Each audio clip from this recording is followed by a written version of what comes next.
जब पाया इशारा अंगुली का, दो टुकड़े फलक पर चांद हुआ।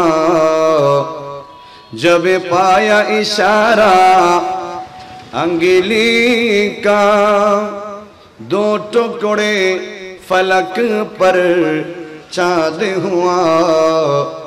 डूबा हुआ सूरज भी पलटा दिया, डूबा हुआ सूरज भी पलटा दिया। सुबहान अल्लाह सुबहान अल्लाह। ऐ नाम मोहम्मद सल्ले अला सुबहान अल्लाह सुबहान अल्लाह। रसूल करीम सल्लल्लाहु अलैहि वसल्लमेर इत्तिबा अनुसरण অনুকরণ, রসুল করিম সাল্লাল্লাহু আলাইহি সাল্লামের প্রতি তাজিম, নবীর প্রতি মুহাব্বত ছাড়া একজন মানুষ ঈমানদার কখনো সফলতার মুখ দেখতে পারে না। আল্লাহর হাবিব সাল্লাল্লাহু আলাইহি সাল্লামের যে জীবন আমাদের জন্য আদর্শ বানিয়েছেন, আল্লাহ তাআলা মডেল বানিয়েছেন, সেই রাসূলের চরিত্রের ব্যাপারে আল্লাহ তাআলা চারিত্রিক সনদ দিয়েছেন, কোরআনে সার্টিফিকেট দিয়েছেন। রব্বুল আলামিন রাসূলের শানে ইরশাদ করেছেন, বিসমিল্লাহির রহমানির রহিম ওয়া ইন্নাকা লাআলা খুলুকিন আযীম। নবী হে আমার নবী, নিশ্চয় আপনি সুমহান চরিত্রের উপরে প্রতিষ্ঠিত। আল্লাহ রসুলের চরিত্র সবচেয়ে সুন্দরতম চরিত্র, এটা আপনারা জানেন যারা ইতিহাস পড়েছেন। রাসূলুল্লাহ সাল্লাল্লাহু আলাইহি সাল্লাম নবুয়তের আগে, নবুয়ত প্রকাশের আগে, নবুয়ত প্রকাশের পরে জীবনে 63 বছর হায়াতে একটি শব্দ মিথ্যা কথা বলেন না। আমাদের আনন্দে কলিজাটা পূর্ণ হয়ে যায়, অহংকারে গর্বে আমাদের বুকটা ফুলে যায়। আমরা কেমন নবীর উম্মত, যেই নবীকে আল্লাহ তাআলা সমগ্র বিশ্ব জগতের রহমত বানিয়েছে। আল্লাহ তাআলা রাসূলকে উপলক্ষ করে কোরআনের আয়াত নাযিল করলেন, ওয়ামা আরসালনাকা ইল্লা রাহমাতাল লিল আলামিন। আল্লাহ হলেন রব্বুল আলামিন, রাসূল রহমাতুল লিল আলামিন। আর যে কোরআন আল্লাহ পাক রাসূলের উপরে নাযিল করলেন, আমরা যে কোরআনের অনুসরণ করি সেই কোরআন হচ্ছে হুদাল লিল আলামিন। আল্লাহ রহমত, আল্লাহ হচ্ছেন রব্বুল আলামিন, সমগ্র বিশ্ব জগতের একমাত্র মালিক, হুকুমদাতা, হায়াত এবং মওতের মালিক, একচ্ছত্র অধিপতি, সার্বভৌমত্বের মালিক একমাত্র আল্লাহ। যতটুকু জগৎ সৃষ্টি আল্লাহ পাক সৃষ্টি জগৎ তৈরি করেছেন, সমগ্র জগতের জন্য রাসূল হচ্ছেন রাহমাতুল লিল আলামিন। এবং সমগ্র মানব গোষ্ঠীকে হেদায়েতের জন্য আল্লাহ পাক রাসূলের উপরে যে কোরআন নাযিল করেছেন সেই কোরআন হচ্ছে হুদাল লিল আলামিন। এই জন্য আল্লাহর হাবিব সাল্লাল্লাহু আলাইহি সাল্লামের গগনচুম্বী মর্যাদা, আল্লাহর পরে আল্লাহ তাআলা খালিক হিসেবে বেমিসাল, উপমাহীন। আর রাসূল হলেন মাখলুকের মধ্যে উপমাহীন, বেমিসাল। আল্লাহর যেমন লা শরীক, খালিক হিসেবে, সৃষ্টিকর্তা হিসেবে কোনো শরীক নাই, মাখলুক হিসেবে রাসূলেরও কোনো শরীক নাই। রাসূলুল্লাহ সাল্লাল্লাহু আলাইহি সাল্লামকে আল্লাহ তাআলা বানিয়েছেন সমগ্র সৃষ্টি জগৎ থেকে আলাদা, সমস্ত নবী এবং রাসূলদের সরদার, খাতামুল আম্বিয়া, আফতাবে নবুয়ত, সরওয়ারে কায়নাত, নূরে মুজাসসাম নবী মুহাম্মদুর রাসূলুল্লাহ সাল্লাল্লাহু আলাইহি ওয়াসাল্লাম। রাসূলের চরিত্র, রাসূলের আদর্শ মানব জাতির জন্য সবচেয়ে শ্রেষ্ঠ আদর্শ। রাসূল করিম সাল্লাল্লাহু আলাইহি সাল্লামের যদি কয়েকটি গুণাবলী আমি আপনাদের সামনে উপস্থাপন করি, সেটা হচ্ছে জীবনে আল্লাহর হাবিব সাল্লাল্লাহু আলাইহি সাল্লাম একটি শব্দ কাউকে গালি দেননি। আমরা তো কথাই কথায় মাথার চান্দি গরম হলেই মুখ থেকে অশ্লীল বাক্য ব্যবহার করি, গালি দেওয়ার পরে আবার আফসোস করি। মানুষ যখন জিজ্ঞেস করে গালি দিলা কেন, বলে মাথা ঠিক ছিল না। আল্লাহর রাসূল কখনো মাথা ঠিক ছিল না এই বিষয়টা রাসূলের জন্য কখনো হয় নাই। আল্লাহ রাসূল জীবনে একটি শব্দ কাউকে গালি দেন। নবীজি সাল্লাল্লাহু আলাইহি সাল্লাম কারো গীবত করেন নাই। আল্লাহর হাবিব সাল্লাল্লাহু আলাইহি ওয়াসাল্লাম ব্যক্তিগত আক্রোশে কারো থেকে প্রতিশোধ গ্রহণ করেন নাই। আল্লাহর নবী সাল্লাল্লাহু আলাইহি ওয়াসাল্লাম রোগীর সেবা করতেন, সবার আগে রাসূল সালাম দিতেন। ইয়েতিম গরিব মিসকিনের জন্য আল্লাহর নবী দুহাতে দান করতেন। কোন মানুষ বিপদগ্রস্ত হয়ে গেলে আল্লাহর রাসূল সাল্লাল্লাহু আলাইহি ওয়াসাল্লাম সেখানে দৌড়ে গিয়ে তাকে নিজের সর্বস্ব যা কিছু থাকতো তা দিয়ে সহযোগিতা করতেন। আল্লাহর হাবিব কখনো কাফের মুশরিকরা যদি রাসূলকে না বুঝে আঘাত করেছে, কেউ পাগল বলেছে, কেউ কবি বলেছে, নানাভাবে রাসূলকে কটাক্ষ করেছে, দুশমনি করেছে, আল্লাহর নবী কখনো পাল্টা আঘাত করেন নাই, প্রতিশোধ নেন নাই। আল্লাহর হাবিব সাল্লাল্লাহু আলাইহি ওয়াসাল্লাম আত্মীয়দের সাথে কখনো গাদ্দারি করেন নাই। আবু লাহাব, আবু জাহেল রাসূলের চাচা এত কষ্ট দিয়েছে, রাসূলকে এত অপমান করার চেষ্টা করেছে, আল্লাহর নবী কখনো জীবনে বয়সে বড় হওয়ার কারণে তাদের সাথে বেয়াদবি আচরণ করেন নাই। ছোটদেরকে রাসূল স্নেহ করতেন, ইয়েতিম মিসকিন গরিবদের মাথায় হাত বুলাতেন। আল্লাহর নবী সাল্লাল্লাহু আলাইহি সাল্লাম সাধারণ মানুষের মতো চলাফেরা করতেন। আল্লাহর নবী নিজের কাপড় নিজে সেলাই করতেন। নিজের জুতা ছিঁড়ে গেলে আল্লাহর নবী সেলাই করে সেই জুতাটা আবার নিজে পরিধান করতেন। কাপড় ছিঁড়ে যাওয়ার পরে তালি দিয়ে কাপড়গুলো সেলাই করে নিজে পরিধান করতেন। সুবহানাল্লাহ। তিনি রাহমাতুল আলামিন। কেমন রাসূল তিনি! রাসূল বলছেন, আমি যদি উহুদ পাহাড়ের দিকে ইশারা করে বলি, উহুদ পাহাড় তুই স্বর্ণে রূপান্তরিত হয়ে যা, বিশাল উহুদ পাহাড় রাসূলের হুকুম মেনে স্বর্ণের পাহাড়ে পরিণত হয়ে যাবে। আল্লাহ তাআলার প্রিয় হাবিব সাল্লাল্লাহু আলাইহি সাল্লাম, গগনচুম্বী মর্যাদা রাসূলের। আল্লাহর হাবিব সাল্লাল্লাহু আলাইহি সাল্লামের কি মর্যাদা! নবীজি সাল্লাল্লাহু আলাইহি সাল্লামের কাছে কাফেররা এসে বলতেছেন, আপনি যদি সত্য নবী হয়ে থাকেন আমাদেরকে একটু আকাশের চাঁদকে দুই টুকরা করে দেখান, একটা মুজিজা, একটা অলৌকিক ঘটনা আপনি দেখান। আমি অনেকবার এই কথাগুলো ওয়াজগুলো করেছি, কিন্তু বুখারীতে হাদিসটা পাওয়ার পর আমার অন্যরকম একটা ফিলিংস অনুভূতি হলো। বুখারী শরীফে এসেছে, হযরত আনাস বিন মালিক রাদিয়াল্লাহু তাআলা বর্ণনা করছেন, আন্নাহু হাদাসাহুম আন্না আহলা মক্কাহ সাআলু রাসূলুল্লাহ সাল্লাল্লাহু আলাইহি ওয়াসাল্লাম। মক্কার কাফেররা এসে রাসূলের কাছে জানতে চাইলেন, নবী আপনি কি সত্য? আপনার রব কি সত্য? রাসূল বলেন, হ্যাঁ, আমি রাসূল যেমন সত্য, আমার রব রব্বুল আলামিন তিনিও সত্য, বিন্দু মাত্র সন্দেহ নাই। তখন তারা বললেন, আইয়ুরিয়াহুম আয়াতান, আপনি যে সত্য নবী আমাদেরকে একটা প্রমাণ দেন, একটা দলিল দেন। আপনি যদি কোনো জায়গা দাবি করেন আপনাকে দলিল দিয়ে তার প্রমাণ দিতে হবে। আল্লাহর নবী আপনি যে সত্য, আপনার কাছ থেকে একটা দলিল চাই। এই দলিল সেই দলিল না যেটা দেখে আমরা বুঝে নিব আপনি সত্য নবী, তার মধ্যে কোনো সন্দেহ নাই। আল্লাহ রাসূল বলেন, কি দেখতে চাও তোমরা? কি প্রমাণ চাইবা? যেই প্রমাণ আমি তোমাদের সামনে উপস্থাপন করব তোমরাই বলো কি প্রমাণ দিলে তোমরা বিশ্বাস করবে আমি নবী। তখন তারা বলতে লাগলেন যে আমরা আপনার কাছে আরজি করি, দাবি করি আকাশের যে চাঁদ দুই টুকরা করে আমাদেরকে দেখান। আরে ভাই, চারটিখানি কথা। এরা মনে করেছে আমার নবী পারবে না। আমাকে আপনাকে যদি বলে আপনি একটা গাছের পাকা আম একটু পায়রা দেখান, যে আপনি হুকুম করলে আম তুই আমার হাতে আয়, আসবে জীবনে? নবীজি সাল্লাল্লাহু আলাইহি সাল্লামের প্রতি তাদের সন্দেহ ছিল, তিনি হয়তো পারবেন না। তিনি যদি না পারে, জমিনে দাঁড়িয়ে 2,32,000 মাইল দূরের চাঁদ, বিজ্ঞানীরা বলছে চাঁদের দেশ মঙ্গল গ্রহের দেশ। তারা অ্যাপোলো 11 নিয়ে প্রথমে লাইকা নামের একটা কুকুরকে পাঠিয়েছিল বিজ্ঞানীরা, নভোচারীরা। তারা বলছেন আমরা মেজারমেন্ট করে দেখেছি পৃথিবী থেকে চাঁদের দূরত্ব 2,32,000 মাইল। কত মাইল?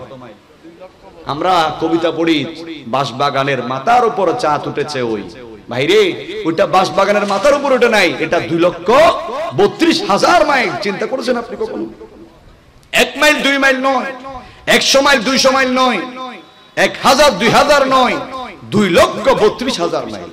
এরা তো মেপে জুপে বলতেছে, মেজারমেন্ট করে, এর চেয়ে বেশিও হইতে পারে। কথা বলেন ঠিক কিনা? এরা তো আর ইঞ্চি দিয়ে 1 হাত 2 হাত করে বাঁশ দিয়ে তো আর মাফি বলে নাই। নবীজি জমিনে, চাঁদ আসমানে, 2,32,000 মাইল দূরের চাঁদ। আল্লাহর নবীকে যখন তারা আবদার করেছে, দাবি করেছে, আপনি যদি সত্য নবী হয়ে থাকেন জমিনে দাঁড়িয়ে আসমানের চাঁদকে 2 টুকরা করে আমাদেরকে দেখান।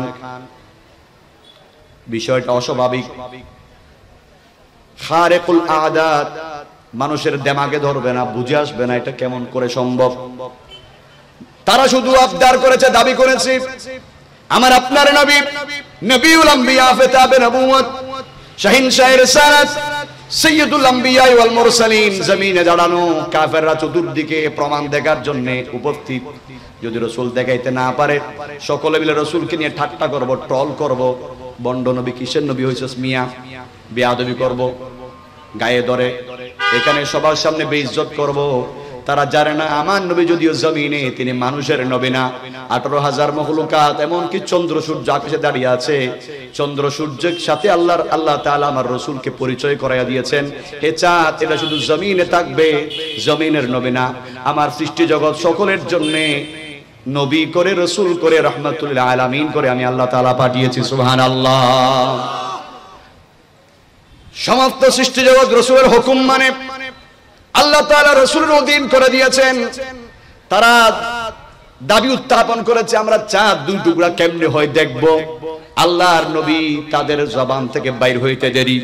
আল্লাহ রাসূল, বুখারী শরীফে এসেছে, ফাআরাহুম ইনশিকাকাল কমর, আল্লাহর নবী হাতে ইশারা করেছেন চাঁদের দিকে, হাত উঠাইতে দেরি, সঙ্গে সঙ্গে চাঁদটা দুই টুকরা হয়ে দুই দিকে চলে গেছে। পূর্ণিমার চাঁদ ছিল। আল্লাহ রাব্বুল আলামিন ও রাসূলের এই ঘটনাকে কেন্দ্র করে কোরআনের আয়াত নাযিল করলেন। আল্লাহর নবীর মুজিজা, রাসূলের হাতে চাঁদ দুই টুকরা হয়েছে, এটা চারটিখানি কথা নয়, দুনিয়া সাক্ষী, ইতিহাস সাক্ষী। রব্বুল আলামিন কোরআনে সূরাতুল কমর, কমর মানে চাঁদ, চাঁদের নামে একটা সূরা দিলেন। কারণ কি? এই চাঁদকে নিয়ে রাসূলের এমন একটা ঘটনা ঘটেছে, দুনিয়ার ইতিহাসে কোন নবীর জামানায় সেটা ঘটে নাই। আল্লাহর নবীর ব্যাপারে আল্লাহ রাব্বুল আলামিন কোরআনে আয়াত নাযিল করে দিলেন, ইকতারাবাতিস সাআতু ওয়া শাক্কাল কমর। এটা সূরা কমরের 1 নম্বর আয়াত। আল্লাহ তাআলা বলছেন, বান্দা শুনো, দুনিয়ার মানুষকে আমি বলে দিলাম, ইকতারাবাতিস সাআ, কিয়ামত নিকটে চলে এসেছে, কিয়ামত আর বেশি দেরি নাই। কারণ কিয়ামতের যে আলামত, তার মধ্যে একটি বড় আলামত হলো শেষ নবীর হাতে চাঁদ একদিন দুই টুকরা হয়ে যাবে। আল্লাহু আকবার। ইকতারাবাতিস সাআ, কিয়ামত দূরে নাই, কাছে চলে আসছে, অতি তাড়াতাড়ি কিয়ামত হয়ে যাবে। কিয়ামতের আলামত প্রকাশ পেয়েছে। সে আলামত কি আলামত? আল্লাহ তাআলা কুদরতি জবানে বলছেন, ওয়া আনশাকাল কমর, নবীর হাতে যেহেতু চাঁদ দুই টুকরা হয়েছে, কিয়ামতের আগে আল্লাহ রাব্বুল আলামিনের বিধানে এমনটা ছিল, রাসূল যখন আগমন করবে, শেষ নবী, আখিরুজ জামান নবী, মক্কার কাফেররা রাসূলকে দাবি করবে, আপনি যদি সত্য নবী হয়ে থাকেন চাঁদকে দুই টুকরা করে দেখান। সত্যের দলিল হিসেবে শেষ জামানার নবী মুহাম্মদুর রাসূলুল্লাহ সাল্লাল্লাহু আলাইহি ওয়াসাল্লাম জমিনে দাঁড়িয়ে রিমোট কন্ট্রোলের মতো আমরা এসি যেরকম বন্ধ করি এবং চালু করি, রিমোট কন্ট্রোল দিয়ে যেমন আমরা আমাদের টিভির চ্যানেলগুলো চেঞ্জ করি, আল্লাহর নবী রিমোট কন্ট্রোলের মতো আকাশের দিকে হাত উঠাইতে দেরি, নবীর তর্জনী দেখে আকাশের চাঁদ দুই টুকরা হয়ে গেল। নবীর প্রেমে চাঁদ পর্যন্ত কুরবান হয়ে গেছে। আল্লাহু আকবার। जब पाया इशारा अंगली का, दो टुकड़े फलक पर चांद हुआ। फलक माने आकाश, दो टुकड़े फलक पर चांद हुआ। जमीन ना आसमाনের চাঁদ রাসূলের হাতের ইশারায় দুই টুকরা হয়ে রাসূলের প্রেমে কুরবান হয়ে গেছে। जब पाया इशारा अंगली का, दो टुकड़े फलक पर चांद हुआ। डूबा हुआ सूरज भी पलटा दिया। रसूलेर हाथे आरेकटा হয়েছে। রসুলের হাতে হযরতে আলী সাবা নামক জায়গায় যুদ্ধ থেকে ফেরার পথে রসুল বলছেন, আলী খুব ক্লান্তি লাগছে, তোমার পাটা একটু বিছিয়ে দাও, তোমার রানে মাথা রেখে আমি একটু আরাম করব। হযরত আলী এই কথা বলতে দেরি বসে গেলেন। এদিকে রসুল আগে আগে আসরের নামাজ পড়েছেন, আলী পড়তে পারেন নাই। হযরত আলী একবার রসুলের নূরানি চেহারার দিকে তাকায়, আরেকবার সূর্যের দিকে তাকায়, আফসোস করে মনে মনে বলতেছে, আরে রসুলকে আমি আরাম দিতে গিয়ে আমার আসরের নামাজ তো কাজা হয়ে গেল। রসুল করিম সাল্লাল্লাহু আলাইহি সাল্লামকে আরাম দিতে গিয়ে হযরত আলী রাদিয়াল্লাহু তাআলা আসরের নামাজ কাজা হয়ে গেল। এই চিন্তায় হযরত আলী নামাজের চিন্তায় বিষণ্ণ হয়ে গেলেন। রসুল দেখলেন আলীর চেহারা চিন্তার ভাব, সূর্য ডুবে গেছে। আলী এত চিন্তা কিসের? রহমাতুল আলামিন তোমার কোলে শুয়ে আছে আর তুমি চেহারা কালো করে আছো, ব্যাপারটা কি? বলছে ইয়া রাসূলুল্লাহ, চোখের পানি টপ টপ করে ঝরে পড়ছে। রাসূল, আপনি তো আমার জানের জান, আপনার জন্য আমার দিল কুরবান, আমার হায়াত মওত, আমার মাতা পিতা ফিদাকা আবি ওয়া উম্মি, ইয়া রাসূলুল্লাহ, আমার মা বাপ আমি সবাই আপনার কদমে কুরবান। রাসূল, আমি বলতে চাই, আপনি যখন আমাকে বললেন আরাম করব, আমি তৎক্ষণিক দেরি করি নাই, কারণ আপনার হুকুম মানা ফরজ আমার উপরে। আমি আপনাকে আরাম দিতে গিয়ে আমি তো আসরের নামাজ পড়ি নাই, সূর্য ডুবে গেছে। আলী, তুমি কি নামাজ পড়তে চাও? আলী মুস্কি এসে বলে, ইয়া রাসূলুল্লাহ, আপনি যদি অনুমতি দেন নামাজটা একটু পড়তাম। তো কি এখন সূর্য তুলে দেব? সাহাবায়ে কেরাম বললেন, রাসূল অমনি পশ্চিম দিকে আকাশের দিকে লক্ষ্য করে বললেন, হ্যাঁ, সূর্যের দিকে ইশারা করলেন। ডুবন্ত সূর্য আবার উঠে গেছে। হযরতে আলী উযু করে নামাজে দাঁড়িয়ে সূর্য উঠা অবস্থায় নামাজটা পড়ে নিয়েছে, আবার অমনি সূর্য আপন গতিতে ডুবে গেছে। সুবহানাল্লাহ। ইনি আমার নবী, ইনি আমার রাসূল। রাসূল করিম সাল্লাল্লাহু আলাইহি সাল্লামের ব্যাপারে ওলিউল্লাহ আশিক একটা নাতে রাসূল বানিয়েছেন। হ্যাঁ, সাহাবীরা আতর বানাই ওই নবীজির ঘাম। আমি এই হাদিস, এই নাতটা পাওয়ার পরে আমার ইচ্ছা জাগলো, ইনি কোত্থেকে এটা বানাইলো। খুঁজতে খুঁজতে খুঁজতে খুঁজতে একটা হাদিস পাইলাম। রাসূলকে একদিন উম্মে সুলাইম দাওয়াত দিয়েছিলেন। আমরা যেরকম আমাদের খতিবকে দাওয়াত দিই, ইমামকে দাওয়াত দিই, আমাদের মুয়াজ্জিনকে দাওয়াত দিই, যারা মসজিদে থাকে এরা আল্লাহর ঘরের খেদমত করে, এদেরকে খাওয়ালে, এদেরকে মুহাব্বত করলে আল্লাহ পাক হায়াতে, রিজিকে, দৌলতে, ঘরের মধ্যে বারাকা দান করে। আমরাও উলামায়ে কেরামকে মুহাব্বত করে ভালোবাসে দাওয়াত দিই, আমাদেরকেও দাওয়াত দেয়। আল্লাহ রাসূল সাল্লাল্লাহু আলাইহি সাল্লাম, তিনি হায়াতুন নবী রাহমাতুল্লিল আলামিন, রাসূলকে দাওয়াত দিলেন উম্মে সুলাইম আনাসের মা। সময়টা ছিল প্রচন্ড গরমের দিন। রাসূলকে দাওয়াত দিলেন। আমাদের মতো ঘরের মধ্যে বিদ্যুৎ নাই, ইলেকট্রিসিটি নাই, বিদ্যুতের ফ্যান নাই, পাখা নাই। আল্লাহর নবী আরাম করছেন সামনের রুমে, চামড়ার বিছানা। রাসূল শুয়ে আছেন প্রচন্ড গরমের উত্তাপে আরবে। আল্লাহর রাসূলের ঘাম বের হতে লাগলো। আমরা গরম লাগলে ঘামি না? এই কিছুদিন গত শুক্রবারে যে গরম পড়ছে ভাই, মানে মনে হচ্ছে যেন মাথার উপর দিয়ে পানি একজক ডালি দিছে, পুরা পাঞ্জাবি সহ ভিজে যাচ্ছে। মাথার উপর দিয়ে যেন মুখ ধুইয়ে আসছে, চতুর্দিকে পানি এভাবে ভেবে ফেলতেছে মানুষ, কপাল থেকে টেনে টেনে ঘাম ফেলতেছে। তো রাসূল যখন প্রচন্ড গরমে ঘেমে যেতেন, আল্লাহর রাসূল করিম সাল্লাল্লাহু আলাইহি সাল্লামের ওই ঘাম দিয়ে মেশকের সুঘ্রাণ বের হতো। রাসূল আরাম করছেন, ঘাম ঝরে পড়ছে। উম্মে সুলাইম ডাক দিলেন, আনাস, এই শিশিটা নিয়ে যাও। রাসূল যে ঘামছে, ঘামগুলো ঝরে পড়ছে, মাটিতে পড়তে দিও না, বিছানা থেকে রাসূলের দেহ মোবারক থেকে আদবের সাথে ঘামগুলো নিয়ে এই শিশির মধ্যে তুমি প্রবেশ করো, আমার কাছে নিয়ে আসো। সুবহানাল্লাহ। হযরতে আনাস গেলেন শিশি নিয়ে রাসূলের কাছে। ইয়া রাসূলুল্লাহ, যে ঘামগুলো আপনার দেহ মোবারক থেকে ঝরে পড়েছে, বিছানায় লেগে আছে, আমার আম্মা বলেছে এই ঘামগুলোকে শিশির মধ্যে নিতে। আনাস, কারণটা কি? আনাস বলি, ইয়া রাসূলুল্লাহ, দুনিয়ার ব্র্যান্ডেড যত আতর আছে, সুগ্রান আছে, one man show, royal marriage, আরো কত ধরনের ব্র্যান্ডেড আতর আছে, রাসূল আপনার ঘামের সামনে ওই দামি দামি আতরের সুগ্রান কিছুই না। আপনার আতরগুলো আমরা, আপনার ঘামগুলো আমরা কোন অনুষ্ঠানে, জুমাতে, নামাজের যাওয়ার সময় ব্যবহার করি। যখন আমরা গায়ে লাগাই এত সুন্দর সুঘ্রাণ ছড়ায়, মানুষের দামি দামি আতরগুলোর ঘ্রাণ আপনার ঘামের সামনে মলিন হয়ে যায়। একজন কবি, তিনি রাসূলের এই ঘাম মোবারক নিয়ে একটা নাত রাসূল লিখেছেন। তিনি বলছেন, জাহাঁ মে ঢোंढा है तुझे सहर सो, कहीं न पाया है तुझी सा गुलरो, पसीना में तेरा ऐसा है खुशबू, पसीना में तेरा ऐसा है खुशबू, के मिश्क अंबर गुलाबो क्या है। ওই কবি বলতেছেন, ইয়া রাসূলুল্লাহ, মানুষ মনে করে আপনি সাধারণ মানুষ, আমাদের মতো মানুষ। অনেকেই বলে না, নাউজুবিল্লাহ, খোদার কসম, ঈমান চলে যাবে। কখনো রাসূল আমাদের মতো হতে পারে না। আরে ভাই, সাধারণ একজন মানুষ আর একজন হাফেজে কোরআন সমান হতে পারবে? হাফেজে কোরআনের সিনার মধ্যে পুরো কোরআন মুখস্থ আছে, আর একজন সাধারণ মানুষ সূরা ফাতিহা পড়তে 10টা ভুল করবে। দুজনের মর্যাদা কি সমান? যিনি রাসূলুল্লাহ, তার সাথে দুনিয়ার কারোর সাথে তুলনা নাই। মানুষ তো দূরের কথা, কোন নবীর সাথেও আমাদের নবীর তুলনা নাই। সুবহানাল্লাহ। তিনি বলছেন, জাহাঁ মে ঢোंढा, এটা উর্দু শব্দ। পৃথিবীতে আমি ঢুন্ডনা মানে খোঁজা, রাসূল পৃথিবীতে আমি আপনার মতো শত শত মানুষকে খুঁজেছি, কাউকে পাই কিনা, কারো ঘামে সুঘ্রাণ পাওয়া যায় কিনা। আমরা যখন ঘামি আমাদের গা দিয়ে সমস্ত শরীর দিয়ে দুর্গন্ধ বেরিয়ে যায়। ঘরের মধ্যে গেলে আদরের বাচ্চা বলে, আব্বু তোমার গায়ে দুর্গন্ধ, একটু গোসল করে আসো না। আব্বু ছি তোমার গায়ে দুর্গন্ধ বেরোচ্ছে।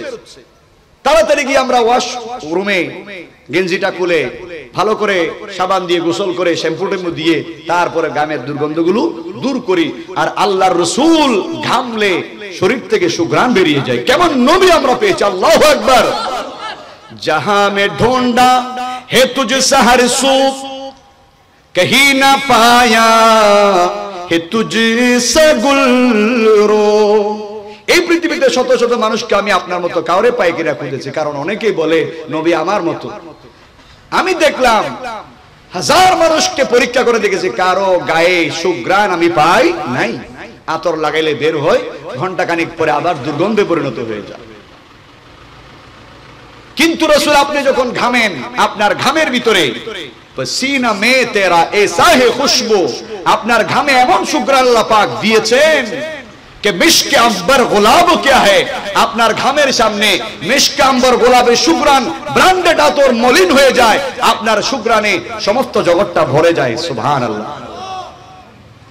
তো ওলিউল্লাহ আশিকি এটা দিয়ে কি বানাইছে? না তো রোজ বানাতে রহমতে আলম নবী নূরে মুজাসসাম, সাহাবীরা আতরে লাগাই ওই নবীজির গাম, সাহাবীরা আতরে লাগাই ওই নবীজির ঘাম। এরপরে কলি তিনি খেজুর গাছ নিয়ে করেছেন। আমি এটা খুঁজতেছি, এটা কোত্থেকে বানাইলো। তখন আমি বুখারী শরীফের একটা হাদিস পেয়ে গেলাম। আল্লাহ রাসূল সাল্লাল্লাহু আলাইহি ওয়াসাল্লাম যখন জুমার খুতবা দিতেন, মসজিদে নববী খুঁটিগুলো ছিল খেজুর গাছের, ছাউনিগুলো ছিল খেজুর গাছের। আল্লাহ রাসূল যখন খুতবা দিতেন তখন খেজুর গাছের যে খুঁটি ছিল, খুঁটির সাথে একটু হেলান দিয়ে দাঁড়াইয়া খুতবা দিতেন। সুবহানাল্লাহ। বুখারীর হাদিস এসেছে, কানাল মসজিদু মাসকুফান আলা জুবুরিন মিন নাখলিন। আল্লাহর রাসূলের যুগে মসজিদে নববী ছিল খেজুর গাছের ডালের, খেজুর গাছের দিয়ে ফিলার গুলা তৈরি করা। ফাকারান নবী সাল্লাল্লাহু আলাইহি ওয়াসাল্লাম ইযা খাতাবা ইয়াকুমু আলা জুজুইন মিনহা, যে খেজুরের ফিলার গুলো ছিল, ঠুনিগুলো ছিল, কুঠিগুলো ছিল। আল্লাহর নবী জুমার খুতবা দেওয়ার সময় মিম্বার ছিল না। নবীজি সাল্লাল্লাহু আলাইহি ওয়াসাল্লাম খুতবা দেওয়ার সময় খেজুর গাছের সাথে হেলান দিয়ে খেজুর গাছটা ধরে আল্লাহর নবী খুতবা দিতেন। একদিন এক মহিলা সাহাবী বলছেন, ইয়া রাসূলুল্লাহ, আমার বড় ইচ্ছে হয় পিছন থেকে আমরা আপনাকে দেখি না, আপনি যদি একটু এরকম, আমি যেরকম একটু উঁচুতে বসছি, বর্তমানে আমাদের মসজিদে যেরকম 3 তাক ওয়ালা মিম্বার আছে, এই সর্বপ্রথম মিম্বরের প্রচলন হচ্ছে রাসূলের যুগে। ওই মহিলা বলছে, ইয়া রাসূলুল্লাহ, আপনি যদি অনুমতি দেন ঝাউ গাছ দিয়ে সুন্দর করে আমি একটা যদি 3 তাকের একটা মিম্বার বানায় দিই, আপনি যদি এক তাকে দাঁড়ান আর এক তাকে যদি বসেন, দূর থেকে মানুষরা দেখতে পাবে, আপনি অনুমতি দিলে আমি একটা মিম্বার বানায় দিব। রাসূল বলেন, এটা তো ভালো কথা, একটা মিম্বার তুমি বানায় দাও। তিনি একজন কাঠমিস্ত্রির সাথে কথা বললেন, ঝাউ গাছ দিয়ে আল্লাহর হাবিবের জন্য জুমার মিম্বরে দাঁড়ানোর জন্য 3 তাক ওর একটা মিম্বর নিয়ে আসলেন। আল্লাহর হাবিব সাল্লাল্লাহু আলাইহি সাল্লাম যখন দেখলেন খুবই চমৎকার হয়েছে, 3টা তাক দেওয়া হয়েছে, সাহাবায়ে কেরামকে বললেন, এটা মসজিদের ভিতরে মেহরাবের পাশে রাখো। আল্লাহ রাসূল সাল্লাল্লাহু আলাইহি সাল্লাম যেই জায়গায় দাঁড়িয়ে নামাজ পড়াতেন তার বাম পাশে আল্লাহর নবী মেহরাবের পাশেই মিম্বরটা রাখলেন। আল্লাহর নবী জুমার দিন আবার খেজুর গাছের সাথে আর হেলান দিলেন না, মিম্বরে দাঁড়িয়ে গেলেন।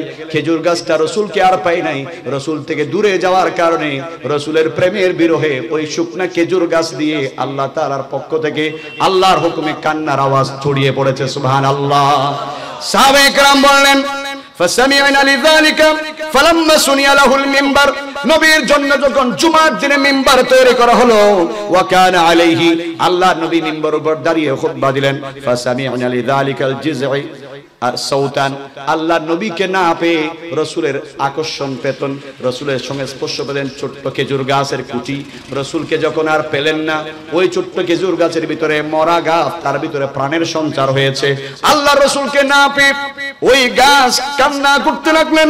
কাসুতুল ইশা হাত্তা জাআন নবী সাল্লাল্লাহু আলাইহি ওয়াসাল্লাম, এমন ভাবে কান্না করতে লাগলেন 10 মাসের উট যেমন গর্ভবতী উট যেরকম আওয়াজ করে গু গু গু গু করে আওয়াজ করে, অনেক মানুষ কান্না করে বিছানায় রাতের বেলা যন্ত্রণায় কান্না করে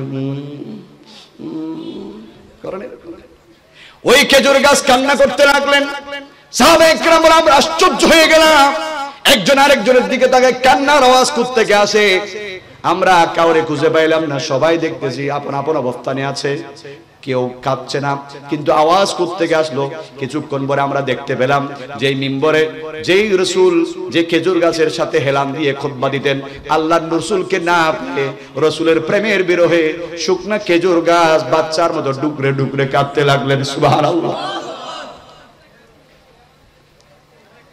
গাছ রাসূলের প্রেমে কাঁদে, রাসূলকে চিনে, উম্মত হই আমরা রাসূলকে চিনতে পারি নাই, রাসূলের মাহফিলের মহত্ব বুঝতে পারি নাই।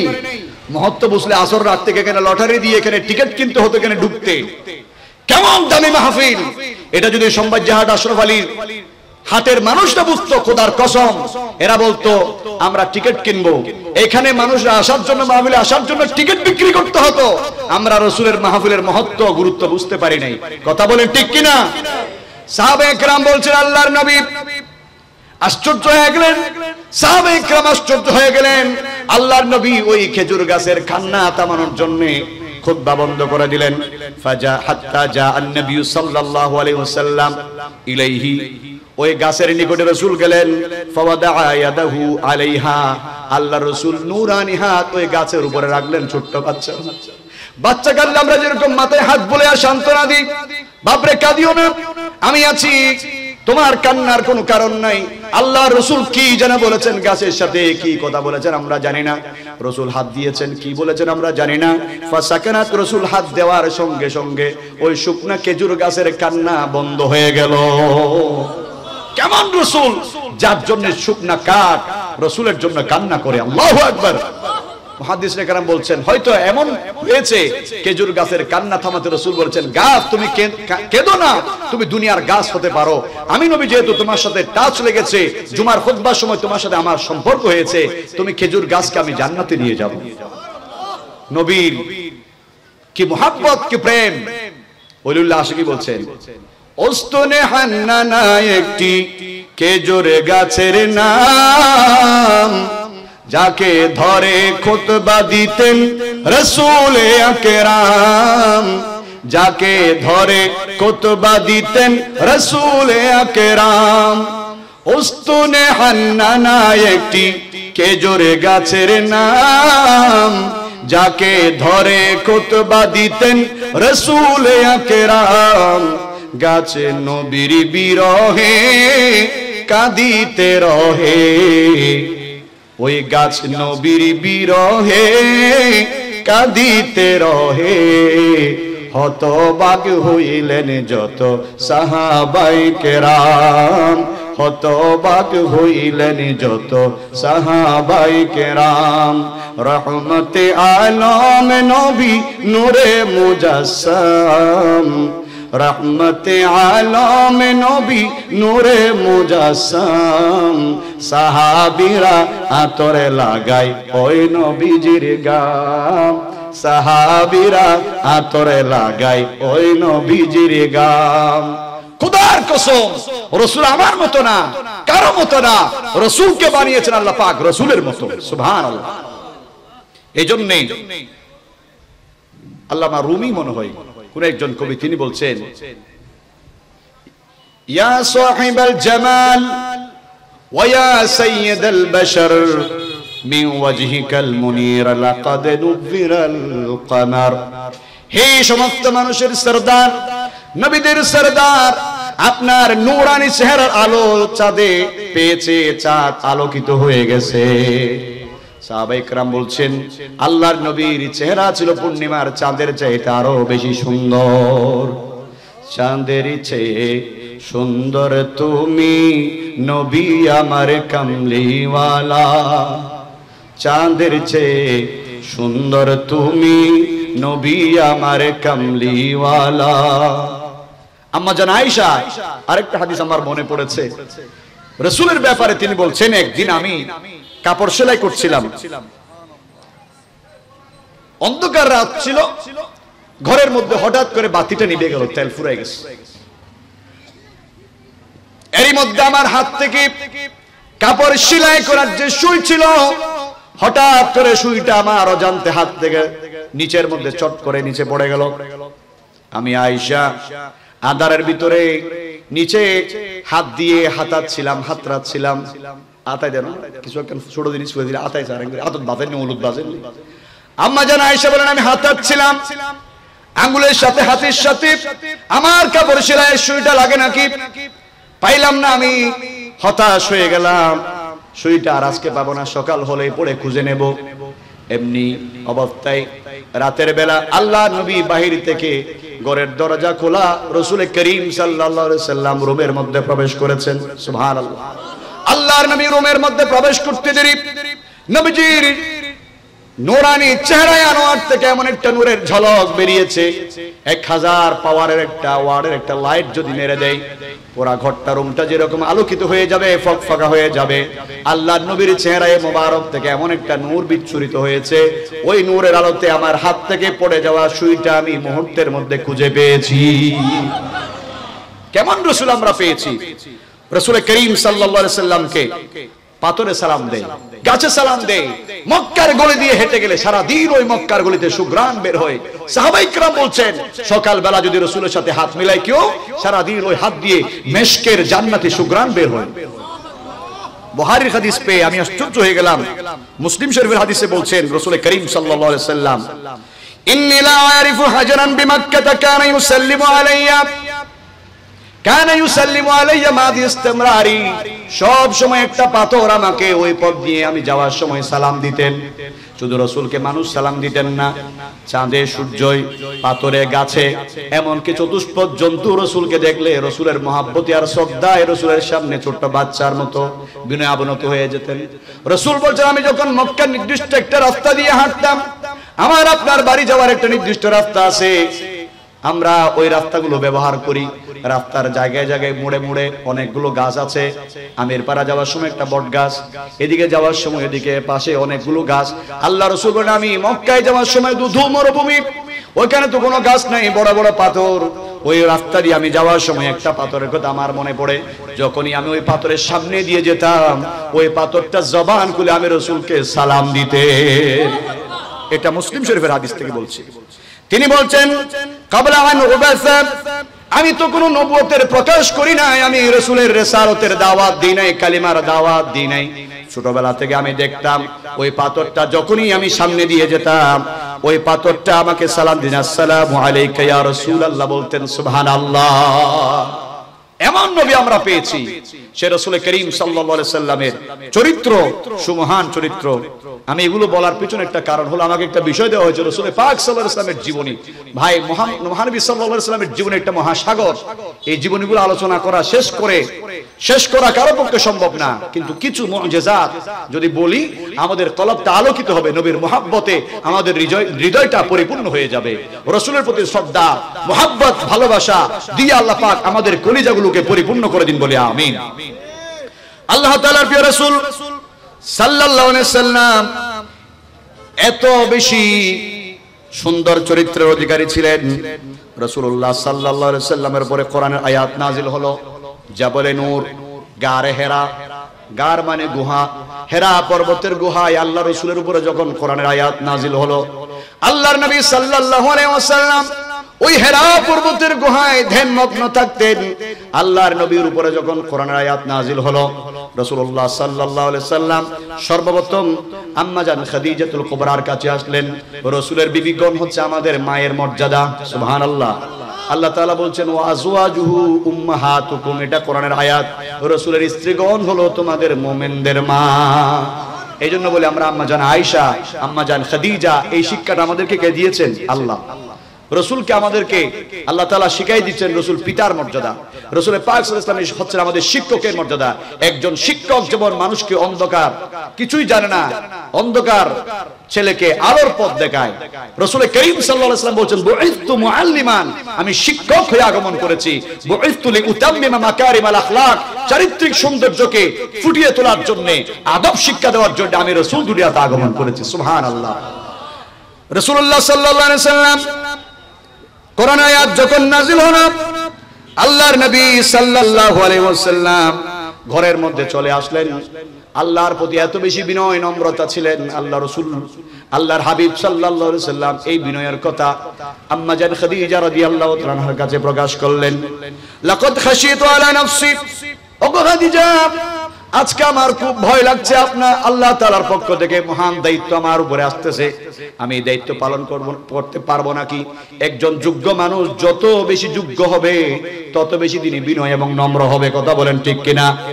যোগ্য মানুষ উপযুক্ত জায়গায় গেলে নম্র হয়ে যায়, অযোগ্য ছাতা মার্কা মানুষ, বল্টু মার্কা মানুষ যোগ্য স্থানে গেলে সে অহংকারী হয়ে যায়, মানুষের সাথে গুন্ডার মতো আচরণ করে। কথা বলেন ঠিক কিনা? অনেকেই করেছে গুন্ডাগিরি, এমপি, মন্ত্রী, রাজা, বাদশাহ, চেয়ারম্যান, কমিশনার, যারা দেশের জনগণের সেবক হবে, দেশের জনগণের অভিভাবক হবে, তাদেরকে সব সময় নম্র হতে হবে, মানুষের সাথে কোমল আচরণ করতে হবে। কিন্তু আমরা দেখি তার উল্টো। আল্লাহর নবী সাল্লাল্লাহু আলাইহি সাল্লাম রাহমাতুল আলামিন বিশ্ব নবী, এরপরে আল্লাহর রাসূল সাল্লাল্লাহু আলাইহি সাল্লাম ছিলেন খুবই কোমল হৃদয়ের অধিকারী। সুবহানাল্লাহ। একদিন এক কাফের এসে রাসূলকে সালাম দিলেন। আম্মা জান আয়েশা ঘরের মধ্যে রাসূলকে এসে বলতেছেন, আসসালামু আলাইকা। আসসালাম মানে শান্তি, আসসাম মানে হলো মৃত্যু। কাফের আয়ের রাসূল হদ্দে ইতারা তো জানে আরবি ভাষা, মানে আর ঠাট্টা করলো দে বলছে না, সালাম লে মস্কারি না করে, নবিল্ল মস্কারি করে, কেন বিয়াদব? রাসূলকে বলতেছেন আসসালামু আলাইকা, রাসূল কিছুই বললেন না। আল্লাহ রাসূল বললেন ওয়া আলাইকা। রাসূল বলতেছেন কি? ওয়া আলাইকা। এ বাবু সালামে আছে মিশকাতে, আসসালামু আলাইকা। ওদো নবী তুই মরি যাও, তুই বাজিনা দেখ করে। নবীর প্রতি যারা দুশমনি রাখে তারা রাসূলের আদর্শ, রাসূলের সৌন্দর্য, রাসূল করিম সাল্লাল্লাহু আলাইহি ওয়াসাল্লামের আজমতকে সহ্য করতে পারে না। কাফের এসে বলতেছে আসসালামু আলাইকা, ও নবী তুই মরি যাও। আম্মা জান আয়েশা বলতেছেন কি বেয়াদব, কি তাসসিরা, কি অশালীন আচরণ, রাসূলকে এসে বলতেছে আসসালামু আলাইকা, তুমি মরে যাও। আম্মা জান আয়েশা তো খুব কঠোর। এটা শুনে রাসূলের প্রতি মুহাব্বত থাকার কারণে উনি বলছেন আসসালামু আলাইকা, তোমার উপরে মৃত্যু হোক এবং আল্লাহর গজব তোমার উপরে নাযিল হোক। আম্মা জান আয়েশা যখন এই আচরণ করলেন, রাসূল আয়েশা আলাইকা বিররিফকি, আয়েশা এত মাথা গরম করো কেন, একটু মাথা ঠান্ডা করো না আয়েশা, কেন তুমি ওকে বলতেছো আল্লাহর গজব পড়ুক? বলছি ইয়া রাসূলুল্লাহ আলা সামি'তা, আপনি কি শুনেন নাই? মাযা ইয়াকুল, সে কি বলেছে আপনি শুনেন নাই? রাসূল শুনলাম তো, সে বলেছে আসসালামু আলাইকা, আপনি মরে যান। এরকম বেয়াদবি কেউ করতে পারে রাসূল? আমি তো এটা বরদাস্ত করতে পারবো না। রাসূল বলেন না, আমি কি বলেছি তুমি শুনো নাই? আলা সামি'তা মা কুলতু, আমি কি বলছি তুমি শুনো নাই? আমি কি বলেছি? ওয়া আলাইকা, এতটুকু বলেছি। সে আমাকে মরতে বললে আমি মরবো না। আমি নবী, সে নবী না। আমি রাসূলুল্লাহ, তিনি রাসূল না, তিনি তো কাফের। তার বদদুয়াতে আমি মরবো না, কিন্তু আমি নবীর বদদুয়া তার হকের মধ্যে কবুল হয়ে গেছে। সে তো বাঁচবে না, সে আমাকে মরতে বলে তার মৃত্যুটা নিশ্চিত করে নিয়েছে, সে আর বেশি দিন বাঁচবে না। রাসূল বলেন খবরদার আয়েশা, কাফের হোক, বেঈমান হোক, দুশমন হোক, তোমার সাথে খারাপ আচরণ করলে তুমি পাল্টা খারাপ আচরণ করিও না। গালি দিলে তুমি পাল্টা গালি দিও না। তোমাকে আঘাত করলে তুমি আঘাত করিও না। পাল্টা আঘাত করে কাউকে চিৎপটং করে দেওয়া এটা শক্তিশালীর পরিচয় নয়। শক্তিশালী হতে ওই বান্দা, ওই ব্যক্তি যে বিপদের সময়, রাগের সময় নিজের রাগকে সম্বরণ করে, হজম করে, সহ্য করে, ধৈর্য ধরে থাকতে পারে। আল্লাহ রাব্বুল আলামিন তার ইজ্জতকে দুনিয়াতেও বাড়াইয়া দেবে, আখিরাতেও বাড়াইয়া দেবে।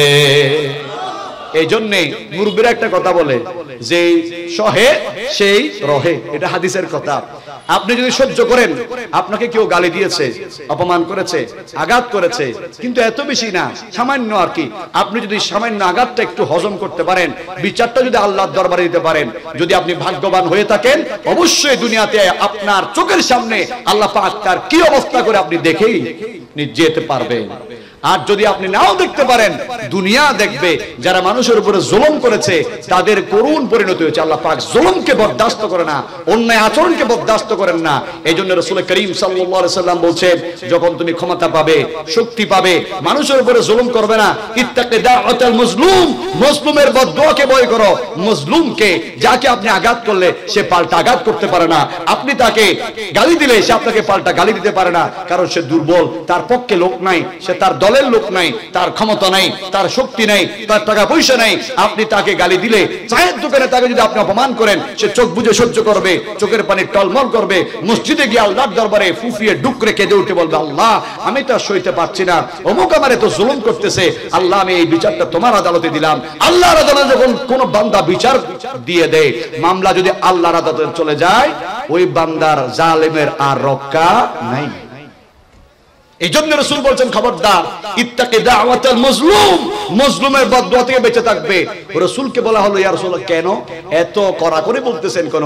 রাসূল বলছেন, যার কেউ নাই তার কে আছে জানো? তুমি তো নেতার পাওয়ার দেখাও মিয়া, টাকার পাওয়ার দেখাও, ক্ষমতার বাহাদুরি দেখাও, 2 দিনে তোর নেতাও শেষ, তুইও শেষ। কথা বলেন ঠিক কিনা? ক্ষমতা বেশি দিন থাকবে না, পাওয়ার বেশি দিন থাকবে না। মাজলুম যদি সে আল্লাহর আদালতে বিচার দেয়, আল্লাহ তাআলার প্রিয় হাবিব বলছেন, লাইসা বাইনাহু ওয়া বাইনাল্লাহি, ওই ব্যক্তি এবং আল্লাহর মাঝখানে কোনো পর্দা নাই, সে যা বলবে আল্লাহর আদালতে মঞ্জুর হয়ে যাবে। যেন ক্ষমতা, শক্তি, এটা খুব গরম। বিয়ামনে দড়ি লাইন না পারে, ক্ষমতার গরমে কি মানুষের মানুষগুলি কি আল্লাহ করেন, ইতারে মারেন, ইতারে লটকে ফেলার, ইতারে ইকে করে ফেলার, ইতারে কি করে, ইতারে লই ফেলার। ওরে বাবা, তুই এং কর, হতে হতে মরিবের আগে দি ফাঁকি কি করে, বেশি তুই বেশি উড়ব দে, ফাঁক ভাঙিবু। বাগর বল 12 বছর। এই জন্য আমরা অহংকার করব না, মানুষকে কষ্ট দিব না, জুলুম করব না, একে অপরের প্রতি সহানুভূতি হব, মানুষকে ইজ্জত দেব, সম্মান করব। নবীজি সাল্লাল্লাহু আলাইহি সাল্লাম যখন আম্মা জান আয়েশাকে বললেন, আয়েশা শুনো, আমি কোরআনের দায়িত্ব, প্রচারের দায়িত্ব আল্লাহ পাক পালন করার হুকুম আমাকে দিয়েছেন, আমার খুব ভয় হচ্ছে এই দায়িত্বকে আমি পালন করতে পারবো।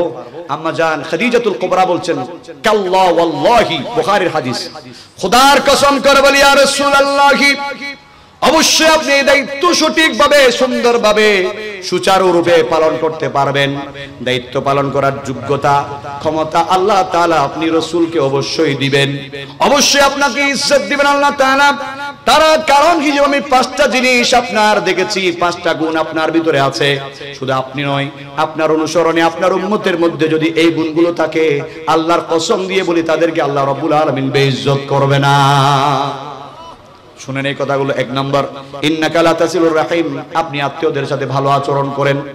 চাচতো ভাই, জেঠতো ভাই, চাচা, জেঠা, আপনজন, মামা, খালু, ফুফা, ফুফি, খালা, খালু, আপনজন যারা আছে এদের সাথে কখনো গাদ্দারি করা যাবে না।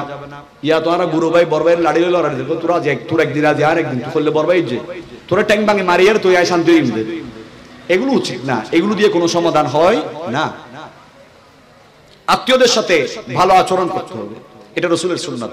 যারা এটা করবে, মানে নিজের সামান্য ক্ষতি হলেও 10 টাকা, 20 টাকা, 100 টাকা, 1000 টাকা লস হয়ে গেলেও বাইতো তজ্ঞ হদে খাইলো, আর ভাইয়া হাত দেয় না, গোল্লা চাচায় হাত দেয় না, আর মামু হাত দেয় না, 1000 2000 টাকা কত বিকে যার গুই, এরকম যদি সামান্য কিছু হয় ক্ষমা করে দাও, গাদ্দারি করিও না। রাসূল আবু লাহাব, আবু জেহেল রাসূলকে কত কষ্ট দিয়েছে, কিন্তু চাচা হওয়ার কারণে জীবনের সামনে দাঁড়িয়ে বিয়াদবি করেনি। রাসূলের পাকের আদর্শ, আল্লাহু আকবার, কখনো বিয়াদবি করেন নাই। কারণ কি, হাজার হোক, কাফের হোক, বেঈমান হোক, রাসূল বলেন আমাকে কষ্ট দিক, এরপরেও তিনি আমার মুরব্বি, আমার আগে দুনিয়াতে আসছে।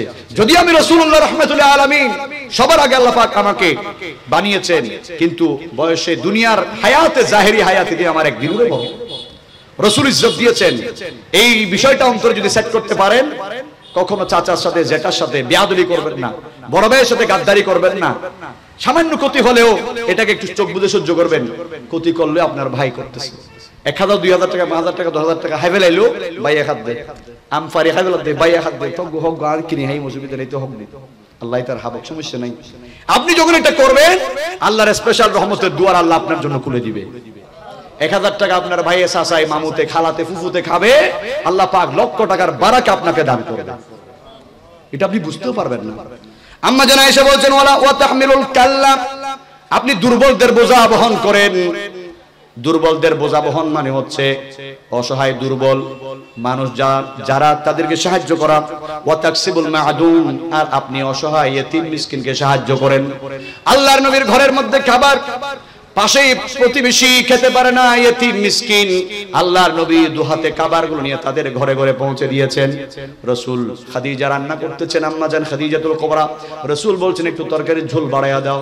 ইয়া রাসূলুল্লাহ, ঝোল বাড়ায়া দিলে তরকারিতে স্বাদ হবে না। রাসূল বলছেন বেশি স্বাদের প্রয়োজন নাই, তরকারির ঝোল একটু বাড়ায়া দিলে।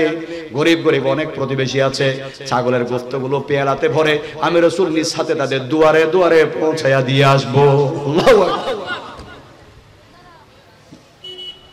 এই চরিত্র যার ভিতরে থাকবে, ইতিম গরিব মিসকিনকে সাহায্য করার মানসিকতা যার ভিতরে থাকবে, আল্লাহর হাবিব বলেন শুধু তাই নয়, ইন্নাস সাদাকাতা তারুদ্দুল বালা, অল্প অল্প দান, 100 টাকা 20 টাকা 200 টাকা অল্প অল্প কিছু খাবার সামগ্রী ইতিম গরিব মিসকিনের খাতে তুমি যদি দিয়ে দাও, আল্লাহ তাআলা কঠিন কঠিন বিপদ থেকে, অ্যাক্সিডেন্ট থেকে আল্লাহ রাব্বুল আলামিন তোমারে বাঁচাইয়া দিবে।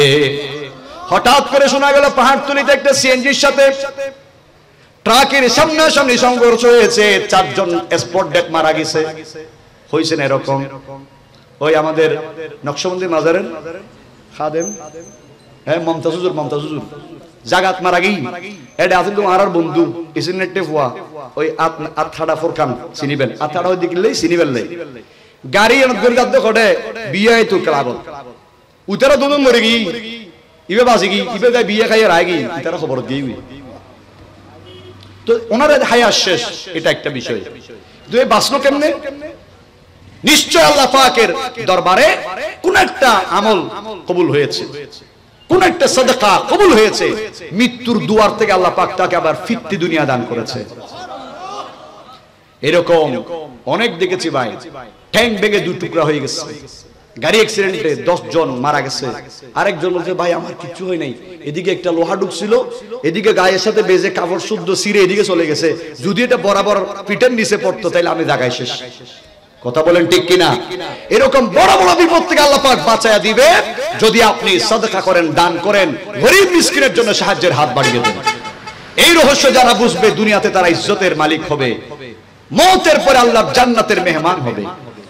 আম্মা জান খাদিজা বলেন ইয়া রাসূলুল্লাহ ওয়া তুকরিউদ দাইফা, আপনি মেহমানদারি করেন, ওয়া তুইনু আলা নওয়াইবিল হক, আপনি যারা বিপদগ্রস্ত তাদেরকে সাহায্য সহযোগিতা করেন।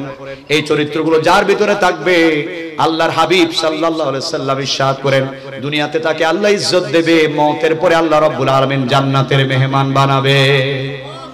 এই ছিল রাসূলের জীবন। আল্লাহর হাবিব সাল্লাল্লাহু আলাইহি সাল্লামের যে আদর্শ, সেটা যদি আমরা ধরে রাখতে পারি, আল্লাহ আমাদের হায়াতে, ইজ্জতে, রিজিকে, দৌলতে বারাকা দান করবেন।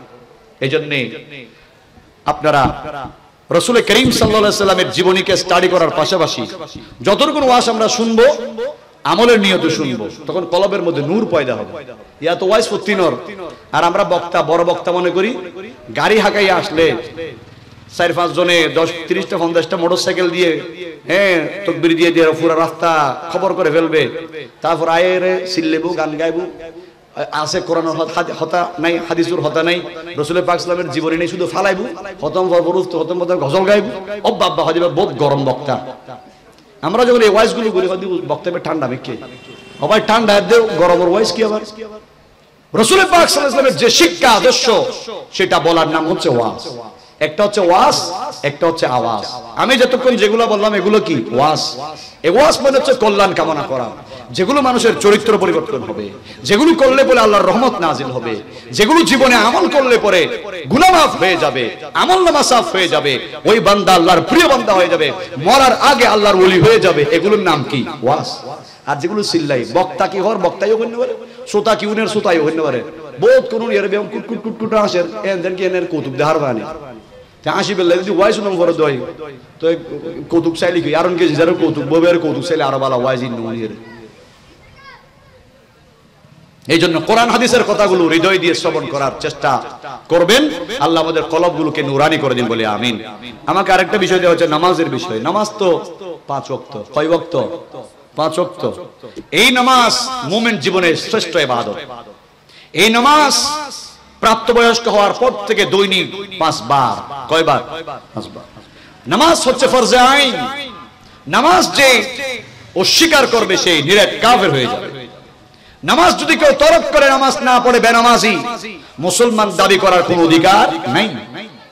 এই নামাজ হচ্ছে দোয়া কবুল হওয়ার মাধ্যম, এই নামাজ হচ্ছে আল্লাহর রহমত পাওয়ার মাধ্যম, এই নামাজ হচ্ছে গুনাহ মাফের ওসিলা, এই নামাজ হচ্ছে কবরে হাসরে মিজানে ফুলসিরাতে ডান হাতে আমলনামা নিয়ে আল্লাহর জান্নাতে যাওয়ার ওসিলা।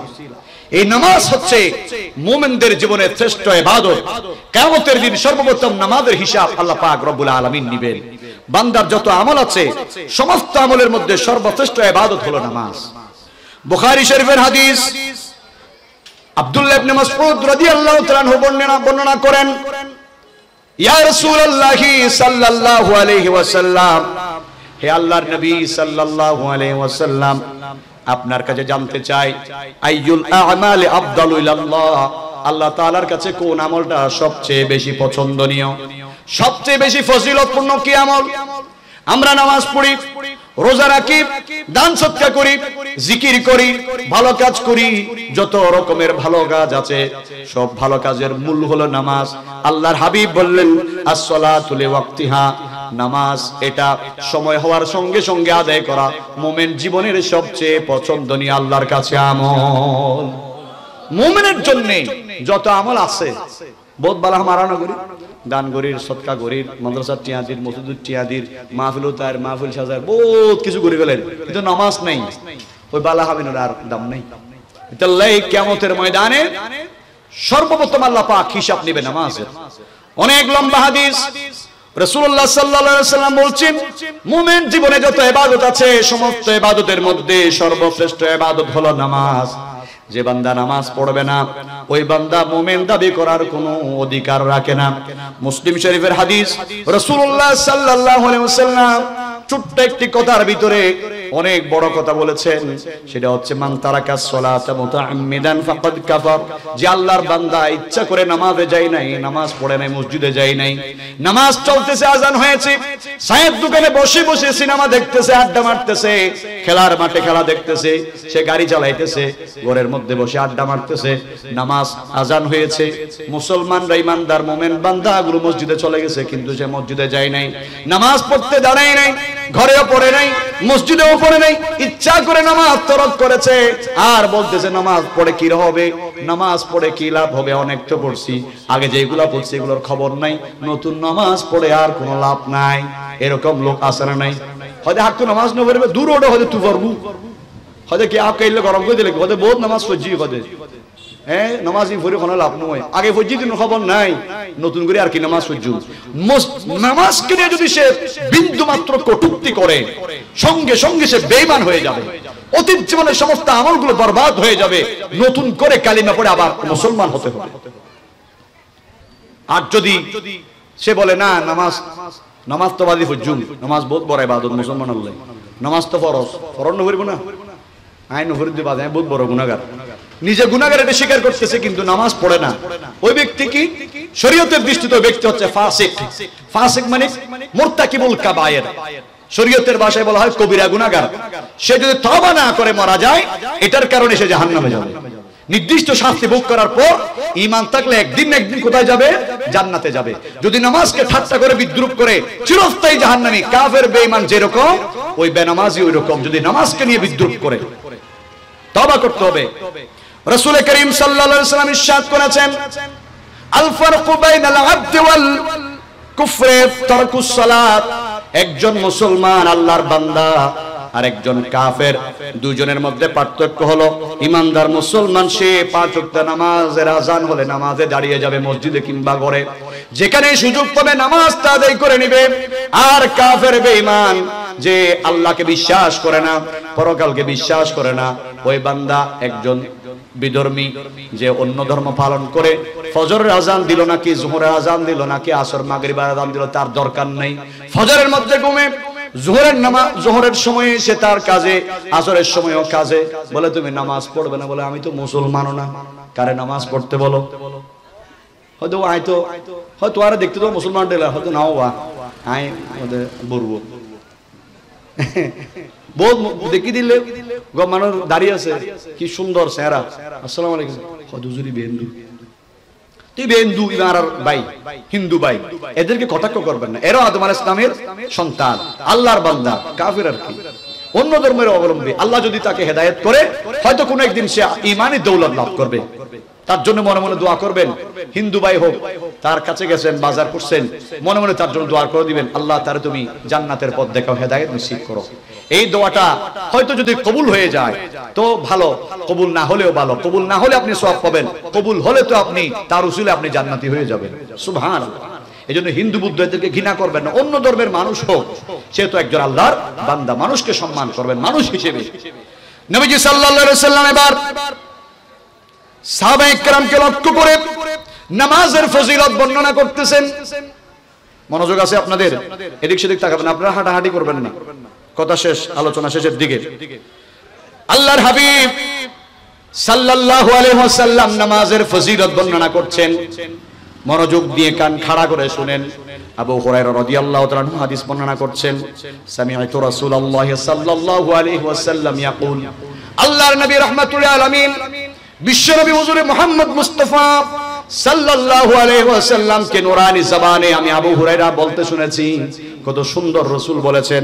তিনি বলছেন, সাহাবায়ে কেরামের দিকে লক্ষ্য রেখে আল্লাহর নবী একদিন প্রশ্ন করলেন, সাহাবী আমাকে একটা কথা বলো। সাহাবীরা বলছে, ইয়া রাসূলুল্লাহ কি কথা, আপনি বলেন আমাদের। নবীজি বলেন, আরাইতুম লাউ আন্না নাহারান বিবাবি আহাদিকুম ইয়াগতাসিলু ফীহি কুল্লা ইয়াউমিন খামসান, তোমরা আমাকে বলো, কারো ঘরের সামনে যদি একটা দিঘি থাকে, পুকুর থাকে, ঝর্ণা থাকে, গোসলের ব্যবস্থা থাকে, আর ওই ঘরের মানুষ যদি দৈনিক 5 বার ওই পুকুরের মধ্যে গোসল করে, এটা ফইন নাই, ডি নাই, দিন মে যদি 5 বার গোসল করে, হাল ইয়াবকা মিন দারবিহি শাইউন।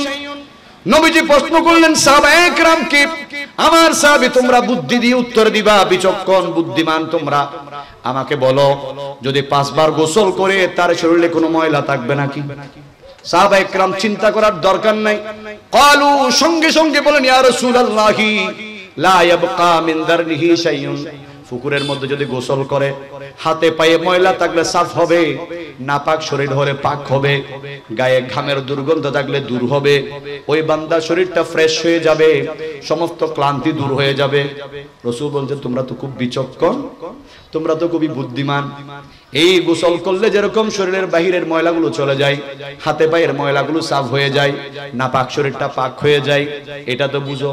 বলি, ইয়া রাসূলুল্লাহ এটা তো আমরা খুব চমৎকার বুঝি।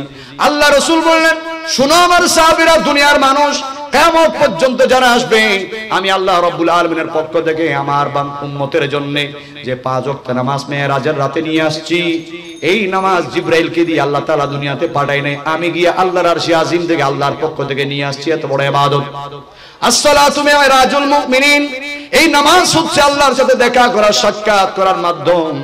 আমার উম্মতেরা শুনে নাও, দুনিয়ার মানুষ, যে আল্লাহর বান্দা 5 ওয়াক্ত নামাজ পড়বে, রাসূল বলছেন, ফাযালিকা মাসালু সালাওয়াতিল খামস, পুকুরে নেমে গোসল করলে যেরকম শরীরের ময়লাগুলো চলে যাবে, নাপাক শরীরটা পাক হয়ে যাবে, হাতে পায়ের ময়লাগুলো পরিষ্কার হয়ে যাবে, গায়ে ঘামের দুর্গন্ধ থাকলে দূর হয়ে যাবে, মনটা ফ্রেশ হয়ে যাবে। অনুরূপভাবে 5 ওয়াক্ত নামাজ আমার উম্মতের যে বান্দা বান্দিনী সঠিক সময়ে আল্লাহকে খুশি করার জন্য আদায় করবে, আমি রাসূল বলে দিলাম, ইয়ামহুল্লাহু বিহিন্নাল খাতায়া, আমার উম্মতের গুনাহগার বান্দা বান্দিনী গুনার বোঝা মাথায় নিয়ে নামাজে দাঁড়াবে। যখন নামাজ পড়বে 2 রাকাত 3 রাকাত 4 রাকাত, নামাজের পরে বান্দা ডান দিকে আর বাম দিকে সালাম ফিরাবে, আসসালামু আলাইকুম ওয়া রাহমাতুল্লাহ, আসসালামু আলাইকুম ওয়া রাহমাতুল্লাহ। এই 2-4 মিনিট সময় আল্লাহর হাবিব বলেন, নামাজের মাধ্যমে ওই বান্দার জীবনের গুনাহগুলো আল্লাহ তাআলা maaf করে জাহান্নামী বান্দা তারে জান্নাতের মেহমান বানিয়ে দিবে। রাসূল বলছেন, উম্মত শুনো, একজন বান্দা যখন ওযু করে পবিত্র শরীর নিয়ে যায় নামাজে কিবলামুখী হয়ে দাঁড়ায় আল্লাহু আকবার বলে নামাজ আরম্ভ করে দেয়, আল্লাহর হাবিব সাল্লাল্লাহু আলাইহি সাল্লাম বলছেন, যতক্ষণ বান্দা নামাজে থাকে ফাইন্নাহু ইউনাজি রাব্বা, যে সূরা কেরাত পড়তেছে এগুলো সূরা কেরাত না, বন্ধুর সাথে বন্ধুর দেখা হলে যেরকম কথা বলে আল্লাহু আকবার, আল্লাহর সাথে কথা আরম্ভ হয়ে গেছে, সংযোগ পাইয়া গেছে। আল্লাহু আকবার, আল্লাহ মহান, আলহামদুলিল্লাহ দিয়ে সূরা ফাতিহা পড়ে আল্লাহর সাথে কথা বলা আরম্ভ করে। বান্দা যখন আলহামদুলিল্লাহি রাব্বিল আলামিন বলে, আল্লাহ জবাব দেয় আসমান থেকে, লা মাকান থেকে রব্বুল আলামিন ডাক দেয়, হামিদানি রব্বি, আমার বান্দা আমার প্রশংসা করেছে। ফেরেশতারা একটু তাকায়া দেখ, আমার বান্দা আমার প্রশংসা করেছে। সানা যখন পড়ে সুবহানাকা আল্লাহুম্মা ওয়া বিহামদিকা, আল্লাহরে বলতেছে সুবহানাকা, আল্লাহ তুমি পবিত্র, তোমার মতো পবিত্র আর কেউ নাই। সুবহানাকা আল্লাহুম্মা ওয়া বিহামদিকা, আল্লাহ তোমার পবিত্রতা ঘোষণা করার সাথে সাথে তোমার প্রশংসা করতেছি। আল্লাহু আকবার। বান্দার সাথে আল্লাহর কথা বলা আরম্ভ হয়ে গেছে। ফেরেশতারা এই বান্দারা আমারে দেখছে নাকি? ফেরেশতার উত্তর দিয়ে আল্লাহ দেখে নাই। আমার জান্নাত দেখছে নাকি? ফেরেশতাদেরকে জিজ্ঞেস করে আল্লাহ, ফেরেশতারা বলো আমার এই বান্দা জমিনে দাঁড়িয়ে আমার সামনে দাঁড়ায় গেছে, আমার প্রশংসা আরম্ভ করে দিয়েছে, আমাকে দেখছে নাকি? ফেরেশতারা জবাব দেয় আল্লাহ দেখে নাই। আমার জান্নাত দেখছে নাকি? ফেরেশতারা জবাব দেয় আল্লাহ দেখে নাই। আমার জাহান্নাম দেখছে নাকি? আল্লাহ জাহান্নাম দেখে নাই। ও আমার ফেরেশতারা সাক্ষী থাকো, যে বান্দা না দেখে আমার প্রেমে পাগল হয়ে যাই নামাজে দাঁড়িয়ে আমার প্রশংসা করতেছে, এই বান্দা নামাজ শেষ করার আগে তোমাদেরকে সাক্ষী রেখে আমি আল্লাহ বললাম, বান্দা যা চাইবে তা তো দিব। সর্বপ্রথম যেটা দিব সেটা হলো জাহান্নাম থেকে মুক্তি দিয়ে আমি আল্লাহ তারে জান্নাতের মেহমান বানায়া দিব। এই নামাজ জান্নাতে যাওয়ার মাধ্যম, গুনাহ মাফের উসিলা। আল্লাহর হাবিব বলেন বান্দা যখন নামাজে দাঁড়াই সালাম ফিরাই, নামাজ শেষ করার পরে কোনো গুনাহ থাকে না। রাসূল কি রকম গুনাহ থাকে না একটু বুঝায় বলেন। রাসূল বলেন কামা ওয়ালাদাতহু উম্মুহু, একটা নিষ্পাপ শিশু সন্তান দুনিয়াতে আসলে যেরকম নিষ্পাপ হয়ে যায়, নামাজের মাধ্যমে আল্লাহ তাআলা ওই বান্দার গুনাহগুলোকে maaf করে তাকে নিষ্পাপ শিশুর মতো বেগুনাহ বানায়া দেয়। নামাজ পড়ার দরকার আছে না নাই? আবার জীবনের দরকার আছে না নাই? এরপরে মসজিদ খালি। রাসূলুল্লাহ সাল্লাল্লাহু আলাইহি সাল্লাম যে নামাজের কথা বলেছেন, এই নামাজ যদি কেউ আদায় না করে কি হবে? আল্লাহর হাবিব সাল্লাল্লাহু আলাইহি সাল্লাম ইরশাদ করেন, নামাজ আদায় না করার, নামাজ প্রতিষ্ঠা না করার আল্লাহর পক্ষ থেকে ফয়সালা হলো সরাসরি জাহান্নাম। জান্নাতীরা সেদিন জান্নাতে যাবে, জাহান্নামীরা জাহান্নামে যাবে। জান্নাত থেকে জাহান্নামীদেরকে দেখতে পাবে কারা? আমরা দুই তলা ছাদে উঠলে নিচে কারা আছে দেখি না? ছাদের উপর উঠলে নিচে দেখি, কথা বলি, বলে এখানে কি করতেছো? বলে ছাদে উঠছে একটু বাতাস খাইতেছি। উপরে উঠো না, বলে সিঁড়ি তো তালা মারা, খুঁজে পাই না। সিঁড়ি কি মারা? তালা মারা। এই জান্নাতীরা জান্নাতের ছাদে দাঁড়িয়ে জাহান্নামীদেরকে জিজ্ঞেস করবে। আল্লাহ রাব্বুল আলামিন সেই কথা কোরআনে চালায়া দিলেন, ফি জান্নাতি ইয়াতাসাআলুন। সূরা নাজিয়াতে আল্লাহ তাআলা বলছেন কিয়ামতের দিন আল্লাহ তাআলা যখন জান্নাতীদেরকে পাঠিয়ে দিবেন জান্নাতে, জাহান্নামীরা জাহান্নামে চলে যাবে, জান্নাতীরা জান্নাত থেকে জাহান্নামীদের করুণ পরিণতি দেখতে পাবে। এর ভিতরে দেখা যাবে পরিচিত মানুষ, বন্ধু বান্ধব, আপনজন খেলার মাঠে ছিল, সাত দোয়ানে ছিল, একসাথে লেখাপড়া করছে, একসাথে বাজার সাজারে গেছে, এলাকার মানুষ, চাচা মামু, এলাকার পরিচিত ব্যক্তি, ও চাচা জাহান্নামে কেন? আমি তো জান্নাতে, আপনি এখানে কেন? জাহান্নামের আগুনে জ্বলতেছেন কেন? কারণটা কি? এখানে কেন গেলেন? আপনিও কালিমা পড়া, আমিও কালিমা পড়া, আপনিও ইমানদার, আমিও ইমানদার, আমি যেখানে আপনি সেখানে আসার কথা, আপনি এইখানে কেন চলে আসেন এদিকে? চাচারা ডাই বুঝে ইন্ডিয়া যোগ হাকু, এটা ব্যস্ত ইন্দিকে যোগ না। মা সালাকাকুম ফি সাকার, মা সালাকাকুম ফি সাকার। চাচা জাহান্নামে কেন? বদ্দা আপনি জাহান্নামে কেন?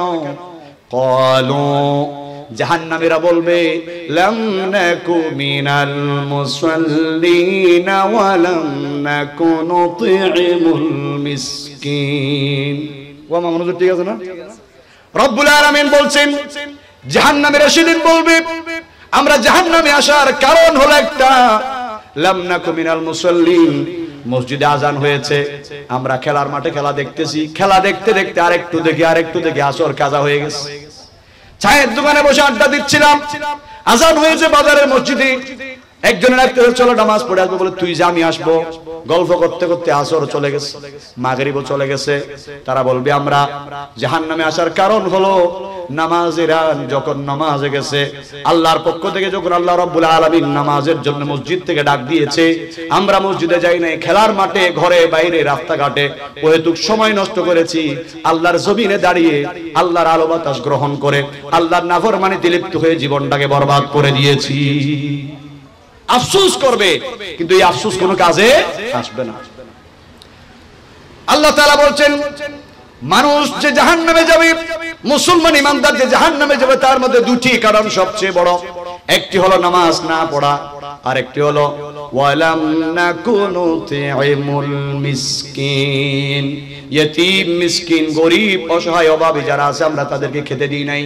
এই জন্য শুধু নামাজ পড়লে হবে না, আপনার প্রতিবেশী, আপনার ভাই, আপনার বোন, আপনার আপনজন যদি গরীব হয়, বিপদে পড়ে রোগাক্রান্ত হয়ে যায়, আল্লাহ যদি আপনাকে তৌফিক দেয়, আপনার 1000 টাকা থেকে 1000 টাকা দিয়ে 100 টাকা যদি আপনি দান করেন, আপনি ফকির হবেন না। 1 লাখ টাকা আপনাকে আল্লাহ রাব্বুল আলামিন দান করেছে, একজন গরীব মানুষ অসহায় হয়ে গেছে, খেতে পারে না, বিদেশ থেকে চলে আসছে, ভিসা ক্যান্সেল হয়ে গেছে, অসুস্থ হয়ে গেছে, ছোট ছোট বাচ্চাগুলো কষ্ট পাচ্ছে, খাবার ক্ষুধায় কষ্ট পাচ্ছে, লেখাপড়া করার খরচ নাই। আল্লাহ রাব্বুল আলামিন আপনার কাছে 1 লক্ষ টাকা দিয়েছেন, আপনার ব্যাংকে ব্যালেন্স আছে, জমা আছে, সেখান থেকে আপনি 5000 টাকা যদি ছোট্ট একটা গরীব পরিবারে দান করেন, আপনি ফকির হবেন না। এটার কারণে আল্লাহ রাব্বুল আলামিন হাজার হাজার টাকার বিপদ মুসিবত থেকে আল্লাহ আপনাকে বাঁচায়া দিবে।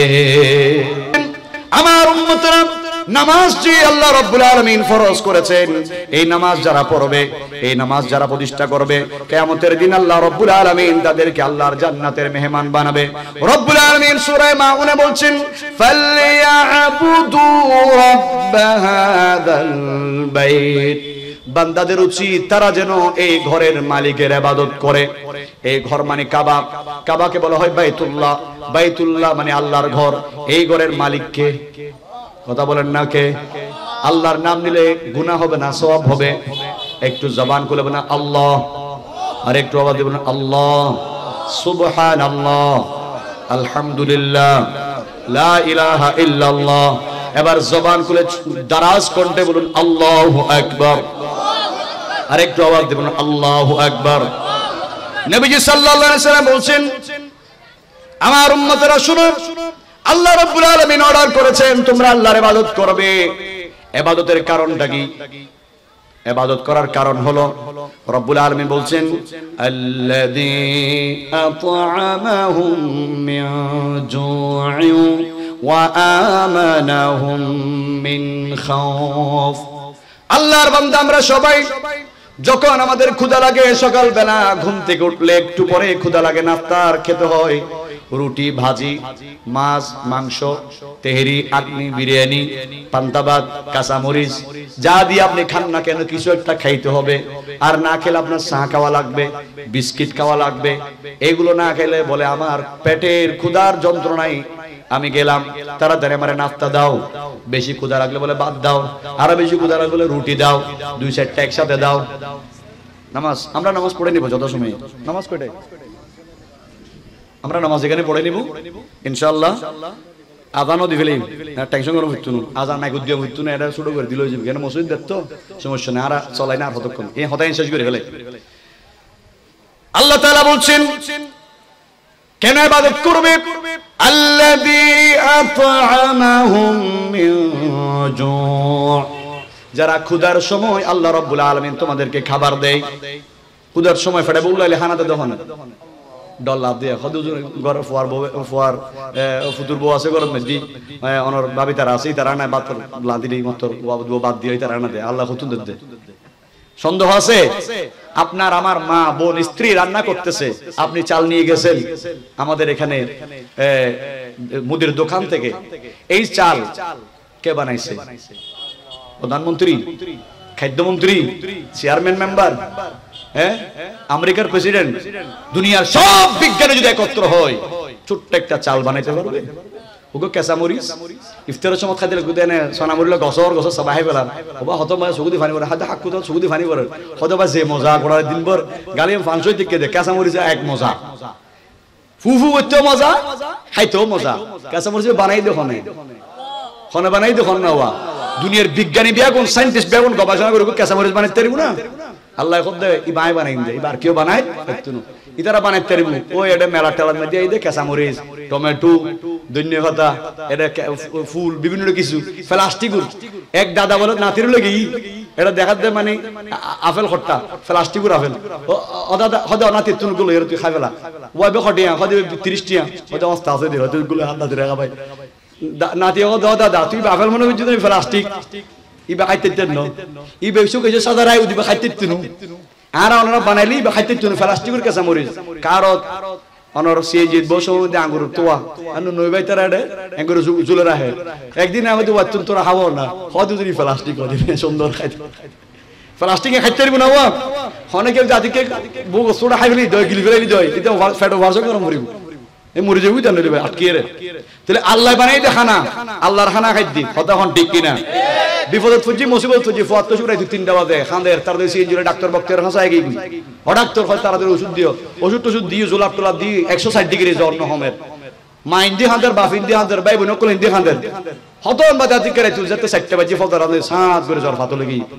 বিয়াউন হাতে দোয়া করে খুদা আর পরে বাসো না ওয়াল্লাহ ওষুধ খাবাই জোলাফও দি যত্ন নহমের খুদা এলে যত্তারিতে ফুয়া একটু করে মরি হই ফুয়া তো কেসা কেসে আইছে কই দেখতে হঠাৎ করে দোয়া কবুল হয়ে গই বিপদ আইছে দেন আল্লাহ দূর করে দিন না হবে সুবহানাল্লাহ বিপদ দূর করে দেখনে খানাদার দেখনে বাসার কি দেখনে আল্লাহ এই আল্লাহর ইবাদত গরম করিব না নকরিব অনেক দেনাই মাজেন ফানি ভিতর ডুবি দেখি আয়ের দেনাই বাতাসের ভিতর ডুবি দেখি বিয়াগুন ফোন নিয়ে ফেলে দেখে না খেয়াল করেন না করো দেখেন লোলে দেখে খেয়াল করলি গুগলের ঠান্ডা বাতাস বাইরের গাড়ির ডললে গাড়ির সিলিন্ডার ফেবুতি দিলে গরম ধুঁয়ো বাইরের আর তৈলে না হতে গরম বাতাস বাইরের লাগাইছ না নাক কয় না হতে সিভিল হচ্ছে 5 মিনিট পারিবেন না যদি কই মোবাইল বে দিবিলি টিয়া ফকড় দিন আছে 5000 টাকা বিয়াগুন দিবিলি হতে জোর খামনা হতে না মারি ফেলে খেয়াল হইছে তোমাতে ঠিক কি না নিয়ে বন্ধ করে লাইলি বাতাসি বে মরে যাবি কই তে বাতাসি বে দি দেখনে আল্লাহ বাতলা দে ওইন বানাই দেখনে সাই ওইন সারা বাল নান্দন তো আর আদিন সুলুর দি ফেলাই লাইলো বাতইবু না আইছে বাত রাইতু কি হদুর ওইন সারা ফাইতেন ঠিক আছে ওইন দি রাঁধিলি ইমদেরি সাই ফানি সারা নান্দন তো ফানি সারা সল তুলি দি করে হই যাবি ঠিক কি না ফানি আগুন বাতাস আল্লাহর কুদরত এগুলো আমরা খেয়ে বেঁচে আছি তো যে আল্লাহর জমিনে থাকি যে আল্লাহর নিয়ামত খাই ওই আল্লাহর ইবাদত যদি না করি হক আদায় হবে আল্লাহ আমাদেরকে 5 ওয়াক্ত নামাজটা পড়ার তৌফিক দান করুন আল্লাহ আমাদের সবাইকে 5 ওয়াক্ত নামাজ মসজিদ মোড়ে মসজিদ সমাজাত বাজারের মসজিদ নেই ভাই নাই আর মামুন হুজুর অনেক বড় হাফেজ খুব চমৎকার কণ্ঠ বড় হাফেজে কোরআন খুব ভালো হাফেজ ও মসজিদের এই বাজারের মসজিদের ইমাম সাহেব অনেকজন ফতেল হুজুরের বাড়ির মসজিদের আর সৈয়দুল আলম হুজুর কত সুন্দর কণ্ঠ কত বড় আলেম অনেক জিন্দি জন এর মসজিদ আছে অনেক জায়গায় নামাজ সান ফরন নামাজ পড়লে গুনাহ মাফ নামাজ পড়লে দোয়া কবুল নামাজ পড়লে জান্নাতি হয়ে যাবেন নামাজ পড়লে আল্লাহর দরবারে দোয়া কবুল হয়ে যাবে নামাজ পড়লে গুনাহ মাফ হয়ে যাবে নামাজ পড়লে আল্লাহ খুশি হয়ে যাবে কিয়ামতের ময়দানের মধ্যে নামাজের নাজাতের টিকিট দিবে ইয়েনে কান বড় দলিল দিবে ইয়ে লয়নে ব্যস্ত যাবেন সুবহানাল্লাহ আর নামাজ না পড়লে কবিরা গুনাহ জাহান্নামে যাবেন আল্লাহ রাব্বি গুনাহ নামাজ পড়িবেন নবীরে মানিবেন রাসূলের আদর্শ মানি চলবে তৌফিক দান করুক আমিন